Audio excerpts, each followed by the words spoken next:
High hello friends, நான் உங்கள் SKA பேசுகிறேன். நேட்டோவில் இருக்கும் பிரான்ஸ் ரஷ்யாவை ஆதரிக்கும் விதத்தில் ஒரு பெரிய விஷயத்தை செய்துள்ளது. ஆச்சரியமான ஒரு விஷயம் இது.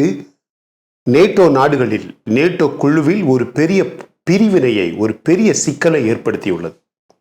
நேட்டோவில் இருக்கும் மொத்த மேற்கத்திய நாடுகளுமே ரஷ்யாவின் அணு ஆயுத தாக்குதலை சமாளிக்க தேவையான ஏற்பாடுகளை செய்ய ஆரம்பித்து விட்டது. நாளை காலையில் அனைத்து நேட்டோ நாடுகளுமே ரஷ்யாவின் அணு ஆயுத தாக்குதலை எப்படி சமாளிப்பது, எப்படி எதிர்கொள்வது, ரஷ்யாவின் அணு ஆயுதங்களுக்கு எப்படி பதிலடி கொடுப்பது, அதனுடைய வீரியத்தை எப்படி குறைப்பது, எப்படிப்பட்ட போர் விமானங்களை பயன்படுத்துவது, எப்படிப்பட்ட ஏவுகணைகளால் ரஷ்யாவின் அணு ஆயுத ஏவுகணைகளை இன்டர்செக்ட் செய்வதற்கு அதற்கான ஏற்பாடுகளை, அதற்கான பயிற்சிகளை நாளை காலையில் தொடங்க உள்ளது. ரஷ்யாவின் முதல் அணு ஆயுத ஏவுகணை உக்ரைனை கிடையாது, மாறாக பிரிட்டனை தாக்கும் என்று கண்டுபிடிக்கப்பட்டுள்ளது. மை டியர் ஃப்ரெண்ட்ஸ், அதாவது புட்டின் கட்டளையின்படி ரஷ்யாவின் முதல் ஏவுகணை, அவர்கள் தயார் செய்து வைத்திருக்கக்கூடிய முதல் ஏவுகணை யூகே மற்றும் ஜெர்மனியை தாக்குவதற்கான முறையில், அதிலும் குறிப்பாக பிரிட்டனை தாக்கும் அளவில் ஏற்பாடுகள் செய்யப்பட்டுள்ளதாக ரகசிய செய்திகள் கசிந்துள்ளது. ஜெர்மனி நாட்டின் முந்தைய தலைவர் ஏஞ்சலா மெர்க்கல் தனது அனைத்து மேற்கு நாடுகளுக்கும் ஒரு செய்தி அனுப்பியுள்ளதாகவும், அதில் அவர்கள் சொல்லி இருப்பது, ரஷ்ய அதிபர் புட்டின் பேசும் கருத்துக்களை, எச்சரிக்கைகளை யாருமே உதாசீனப்படுத்தக்கூடாது, மாறாக அவர் பேசக்கூடிய ஒவ்வொரு வார்த்தையின் அர்த்தங்களையும் சரியாக புரிந்து கொண்டு அதற்கேற்றாற் போல திட்டங்களை செய்ய வேண்டும் என்றும், அதற்கான ஏற்பாடுகளை செய்ய வேண்டும் என்றும் சொல்லியுள்ளார். ஏஞ்சலா மெர்க்கல் அவர்களுக்கு புட்டின் பற்றி நன்கு தெரியும். அது மட்டுமல்ல, ஏஞ்சலா மெர்க்கல் புட்டின் அவர்களுடன் பல ஆண்டுகள் மிகவும் க்ளோஸாக கொலாபரேட் செய்த ஒரு தலைவர். 2-3 நாட்களுக்கு முன்பு புட்டின் மீண்டும் கொடுத்த எச்சரிக்கை உங்க எல்லாருக்குமே தெரியும். முக்கியமாக அணு ஆயுதம் பற்றி கொடுத்த எச்சரிக்கை உங்க எல்லாருக்குமே தெரியும். உக்ரைன் நாட்டின் அழிவு பற்றி தான் கவலைப்படவில்லை என்றும், இனிமேல் உக்ரைன் நாட்டில் அழிப்பதற்கு எதுவுமே கிடையாது என்றும், ஆனால் ரஷ்ய இராணுவத்துடன், ரஷ்ய படைகளுடன் நேட்டோ நாடுகள் நேராக மோதினால், அது யாராக இருந்தாலும், நேட்டோ ரஷ்ய இராணுவத்துடன் நேரடியாக மோதினால் உலக அளவில் ஒரு பெரிய அழிவு ஏற்படும் என்று புட்டின் எச்சரிக்கை கொடுத்திருந்தார். கஜகஸ்தானின் தலைநகரான அஸ்தானாவில் நடந்த ஒரு பெரிய செய்தியாளர்கள் கூட்டத்தில் புட்டின் இப்படி பேசியிருந்தார். உக்ரைனில் போர் செய்த காரணத்தால் ரஷ்யாவுக்கு வந்த இழப்பு, அழிவு பற்றி தான் எப்போதுமே கவலைப்பட்டதே கிடையாது என்றும், இனிமேல் உக்ரைனில் ரஷ்யாவுக்கு இழப்பதற்கு ஒன்றுமே கிடையாது என்றும், ரஷ்ய இராணுவத்துடன் நேட்டோ நாடுகள் அல்லது நேட்டோ படைகள் நேரடியாக மோதினால், தாக்குதல்கள் செய்தால், அப்படிப்பட்ட வேண்டுமென்றே செய்யும் மோதல் என்பது ஒரு உலகளாவிய பேரழிவின் தொடக்கமாக இருக்கும் என்றும், அது அனைவருக்குமே மிகவும் ஆபத்தான நடவடிக்கையாக இருக்கும் என்றும் புட்டின் சொல்லியிருந்தார். இது உண்மையிலேயே ஒரு அணு ஆயுத தாக்குதலை குறிப்பதாக உள்ளது என்று உலகத்தில் உள்ள அனைத்து பாதுகாப்பு வல்லுநர்களுக்கும், முக்கியமாக அணு ஆயுத எக்ஸ்பர்ட்ஸ்களுக்கும் கண்டிப்பாக தெரியும். என்னை பற்றியும், நான் பேசும் வார்த்தைகளின் அர்த்தங்கள் பற்றியும் உலக அரங்கில் அனுபவம் உள்ள தலைவர்களுக்கு தெரியும் என்றும், ரஷ்யாவுடன் நேரடியாக மோதும் அளவுக்கு நேட்டோவில் புத்தி இல்லாத, அனுபவம் இல்லாத தலைவர்கள் இல்லை என்று நான் நம்புகிறேன் என்று ரஷ்ய அதிபர் புட்டின் வெள்ளிக்கிழமை பேசியிருந்தார். இந்த வார்த்தையை கேட்ட பிறகுதான் ஏஞ்சலா மெர்க்கல் புட்டின் பேச்சுக்களை மிகவும் கவனமாக, உன்னிப்பாக பாருங்கள் அப்படின்னு சொல்லியுள்ளார்கள். அவர் மட்டுமல்ல, பிரிட்டன் நாட்டின் பல பெரிய பெரிய ஜெனரல்ஸ், பெரிய படை தளபதிகள் ரஷ்யாவின் அணு ஆயுத தாக்குதலுக்கு தயாராக வேண்டும் என்று, பல ஏற்பாடுகளை செய்ய வேண்டும் என்று, அதற்கான முன்னெச்சரிக்கைகளை ஆரம்பித்து விட்டதாக செய்திகள் இன்று வர ஆரம்பித்துள்ளது. சென்ற மாதம் புட்டின் உக்ரைனின் 4 முக்கியமான பகுதிகளை ரஷ்யாவின் பகுதிகளாக அறிவித்த பிறகு, அந்த புதிய ரஷ்ய பிராந்தியத்தை பாதுகாக்க வேண்டுமானால் அணு ஆயுதங்களை பயன்படுத்தப் போவதாக எச்சரித்திருந்தார். உடனடியாக அந்த நடவடிக்கையை ஐநா சபை கண்டித்த விஷயம் உங்க எல்லாருக்குமே தெரியும். ஆனால் இன்று G7 நாடுகள் உக்ரைன் மீது ரஷ்யா அணு ஆயுதங்களை பயன்படுத்துவது கடுமையான விளைவுகளை ஏற்படுத்தும் என்றும், முக்கியமாக அமெரிக்காவின் ஒயிட் ஹவுஸில் இருந்து புதிய ரிப்போர்ட்டில் இந்த எச்சரிக்கை வெளிவந்துள்ளது. ஃப்ரெண்ட்ஸ், பைடன் புட்டின் இப்படி பேசுவது தவறு என்றும், அவர் செய்ய நினைப்பது தவறு என்றும், ரஷ்யாவின் அணு ஆயுத தாக்குதல் உக்ரைன் நாட்டினை மட்டுமல்ல, உலகின் பல நாடுகளுக்கு, முக்கியமாக ஐரோப்பிய நாடுகளுக்கு ஒரு பெரிய ஆபத்தாக இருக்கும் என்றும், ரஷ்யா அப்படி எதுவுமே செய்யாது அல்லது செய்துவிடக் கூடாது என்றும் பைடன் இன்று பேசியுள்ளார். G7 நாடுகள், அதாவது England, Germany, Italy, Canada, America, France மற்றும் ஜப்பான் என 7 நாடுகளின் தலைவர்களும் பயப்பட ஆரம்பித்து விட்டதாக உள்வட்டாரங்கள் சொல்லுகிறது. உலகளாவிய அமைதி மற்றும் பாதுகாப்பை அளிக்கும் விதத்தில் ஒரு பொறுப்பற்ற அணு ஆயுத தாக்குதல் நடக்கக்கூடாத விஷயம் என்று G7 நாடுகள் இணைந்து செய்திகளை வெளியிட்டுள்ளது. இந்த விஷயத்தை இவங்க எல்லாருமே எப்பவோ யோசனை செஞ்சிருக்கணும், செய்யல. இவங்க எல்லாம் இனிமே கவலைப்பட்டு ஏதாவது யூஸ் இருக்கா சொல்லுங்க? ரஷ்யா கெமிக்கல் அல்லது பயோ வெப்பன் அல்லது அணு ஆயுதங்களை பயன்படுத்துவதற்கான எல்லா ஏற்பாடுகளும், எல்லா தயாரிப்புகளுமே முடிந்து விட்டதாக அமெரிக்காவின் CIA கண்டுபிடித்துள்ளதாக செய்திகள் வந்துள்ளது.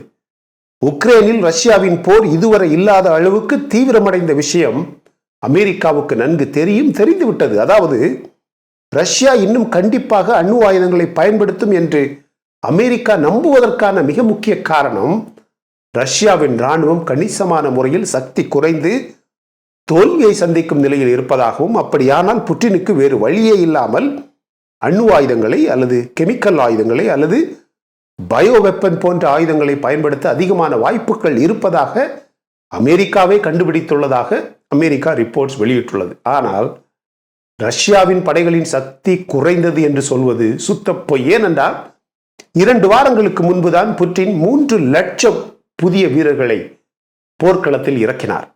இந்த படைகள் பின்வாங்க வேண்டும் என்ற சூழல் ஏற்பட்டால் மட்டுமே அவர் கண்டிப்பாக அணு ஆயுத தாக்குதல்களை செய்வார் என்பது என்னுடைய நம்பிக்கை. நடக்கும். இந்த புதிய 3 லட்சம் வீரர்கள் களமிறங்கிய காரணத்தினால்தான் இப்போது உக்ரைனில் தாக்குதல்கள் இன்னும் அதிகமாக சூடு பிடித்துள்ளது. இப்படி ரஷ்யாவின் போர் பதட்டங்கள் தீவிரமடைந்த காரணத்தால் பிரிட்டன் நாட்டை சுற்றி ரகசிய நேட்டோ அணுசக்தி பயிற்சி நடைபெற உள்ளது. 14 நாடுகளை சேர்ந்த விமான படைகள் நேட்டோ தடுப்பு கொள்கைகளின்படி அணு ஆயுத தாக்குதல்களை தடுக்க ஒரு குழுவாக 14 நாடுகளின் தாக்குதல் சக்தியை சோதிக்க மிகவும் சக்தியான ஒரு அணு ஆயுத தடுப்பு பயிற்சி நாளை தொடங்க உள்ளது, நடக்க உள்ளது. அணுகுண்டுகளை வீசக்கூடிய போர் விமானங்களுடன் நேட்டோ அணுசக்தி பயிற்சி நாளை இங்கிலாந்து மற்றும் பெல்ஜியம் நாடுகளின் எல்லைகளில் நேட்டோ சார்பாக நடக்க உள்ளது. ஜனாதிபதி விளாடிமிர் புட்டின் உக்ரைனில் ஒரு உண்மையான அணு ஆயுத தாக்குதலை செய்யக்கூடும் என்றும், அந்த அச்சம் காரணமாக ரஷ்யாவுடன் போர் பதட்டங்கள் உக்ரைனில் மட்டுமல்ல ஐரோப்பிய நாடுகள் முழுவதும் அதிகரித்துள்ளது. எனவேதான் இந்த அணு ஆயுத தாக்குதல் தடுப்பு பயிற்சி 14 நேட்டோ நாடுகளால் நாளை காலையில் தொடங்கப்பட உள்ளது. வழக்கத்திற்கு மாறாக நேட்டோ பயிற்சி இந்த முறை மிகவும் சீக்கிரமாக நடக்கிறது என்பதும் உண்மை.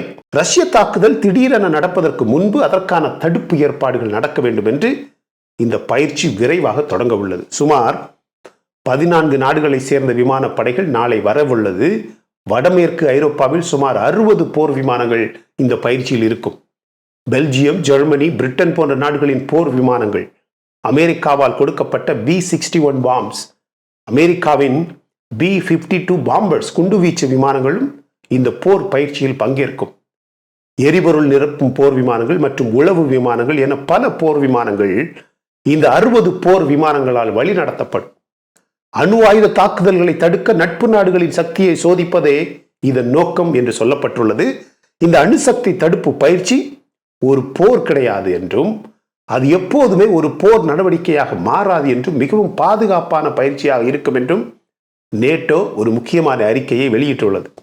இந்த ஆண்டு ஐரோப்பிய நாடுகளால் நடத்தப்படும் இந்த பயிற்சி ஒரு சில வாரங்கள், ஆல்மோஸ்ட் இந்த மாதம் அக்டோபர் 30ஆம் தேதி வரை இது நடைபெறலாம் என்று சொல்லப்படுகிறது. ஆனால் இப்போது உலகில் பலருக்கும் இருக்கும் முக்கியமான ஒரு கேள்வி, இந்த அணு ஆயுத தடுப்பு முயற்சியில், பயிற்சியில் ரஷ்யாவுக்கு எதிராக நேட்டோ அணு ஆயுதங்களை பயன்படுத்தக்கூடுமா என்ற கேள்வி பலருக்கும் வந்துள்ளது. அதாவது இந்த பயிற்சியில் அதற்கான ஏற்பாடுகளும் பயிற்சிகளும் செய்யப்படுமா என்ற கேள்விகள் வந்துள்ளது. ஆனால் அதற்கான பதிலை நேட்டோ வெளிப்படையாக கொடுக்கவில்லை. பிரான்ஸ் நாட்டின் ஜனாதிபதி இமானுவேல் மேக்ரன் ரஷ்யாவின் விளாடிமிர் புட்டின் உக்ரைனில் அல்லது ஐரோப்பாவில் அணு ஆயுதத்தை ஏவினால் அவரது நாடு அணு ஆயுத தாக்குதலுக்கு பதிலடி கொடுக்காது என்று வெளிப்படையாக அறிக்கை வெளியிட்டுள்ளார். அணு ஆயுத தடுப்பு பயிற்சி கூட ஆபத்தானதாக இருக்கலாம் என்று இமானுவேல் மேக்ரன் கூறியுள்ளார். ஆக்சுவலி அவர் இந்த பயிற்சியை ரத்து செய்யுமாறு கேட்டுக்கொண்டதாக சொல்லப்படுகிறது. அதற்கு மற்ற அனைத்து நேட்டோ நாடுகளுமே நீண்ட காலமாக திட்டமிடப்பட்டுள்ள இந்த பயிற்சியை ரத்து செய்வது ஒரு தவறான செய்தியை அல்லது நேட்டோவின் ஒரு பயத்தை ரஷ்யாவுக்கு அனுப்பும் என்று ஒரு சில தலைவர்கள் சொல்லியுள்ளதாக அறிக்கைகள் வெளிவந்துள்ளது.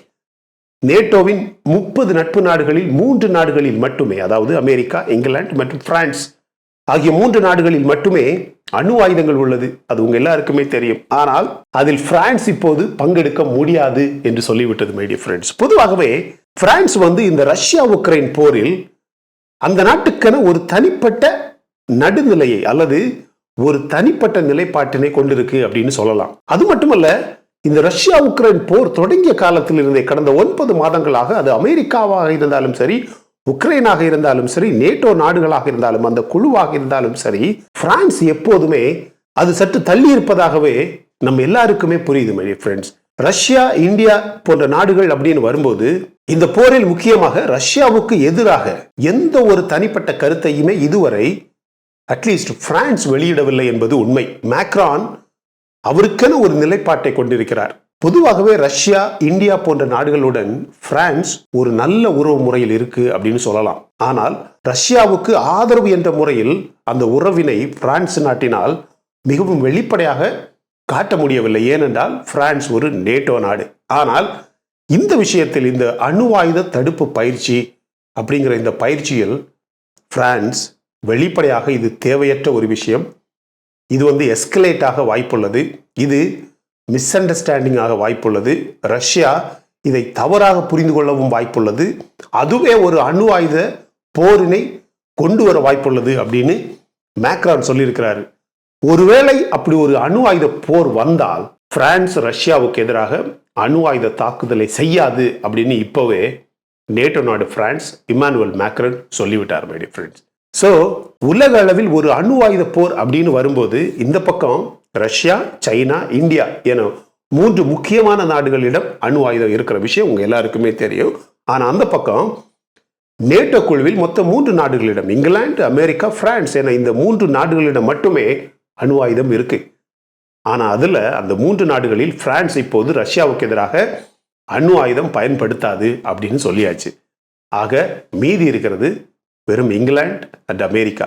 எனவே இங்கிலாந்து அண்ட் அமெரிக்கா என 2 நாடுகள் ரஷ்யா போன்ற ஒரு உலக அளவில் அதிகமான அணு ஆயுதங்களை வைத்திருக்க நாட்டுக்கு எதிராக, சைனா போன்ற நாட்டுக்கு எதிராக அல்லது இந்தியா போன்ற நாட்டுக்கு எதிராக ஒரு அணு ஆயுத போரினை உலக அளவில் செய்வது என்பது நடக்காத காரியம் மை டியர் ஃப்ரெண்ட்ஸ்.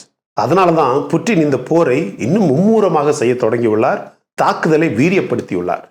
உக்ரைனில் பல பெரிய பெரிய டார்கெட்ஸ் இப்போது அழித்து நொறுக்கப்படுகிறது. சரியா ஃப்ரெண்ட்ஸ்?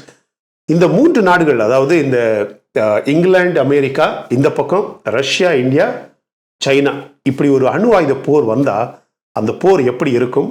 உண்மையிலேயே அமெரிக்காவால் சமாளிக்க முடியுமா? அதை பற்றி உங்களுடைய கருத்துக்களை கமெண்ட் செக்ஷன்ல பதிவு பண்ண மறந்துடாதீங்க. ரொம்ப முக்கியமான ஒரு கேள்வி.